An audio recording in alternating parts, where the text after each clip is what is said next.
আজকে তারেক রহমান সাহেবের সিকিউরিটি সবচেয়ে বেশি প্রয়োজন যদি আমরা মনে করি দল হিসাবে। আচ্ছা, তাহলে তাকে সিকিউরিটি দিচ্ছে আর্মি, এসএসএফ দিচ্ছে, ভালো কথা। উনি পুষ্পস্থাপক দাফন করতে গেছেন দিতে, সেখানেও সুন্দর প্রোটোকল, অ্যাজ ইফ প্রাইম মিনিস্টারের প্রোটোকল। আমার প্রশ্ন ওখানে না, এই প্রোটোকলটা কি সরকার দিতে বলছে?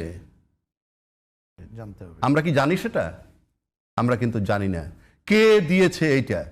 আমি কিন্তু ফর গডসে দিছে কোনো অপরাধ না, আমি ধরে নিলাম ওনার নিরাপত্তা দরকার, স্বচ্ছ থাকতে উনি হবে। সবচেয়ে বেশি রিস্কের লোক আছেন এখন, সেটাই তো হয়তো মনে করছে।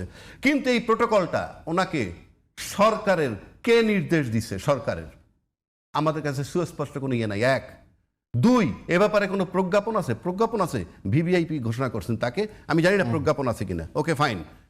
কিন্তু প্রোটেকশন দিছে সেটাও আমার অপরাধ না, আমি একাগ্র মানে খুব আনন্দের সাথে মেনে নিচ্ছি।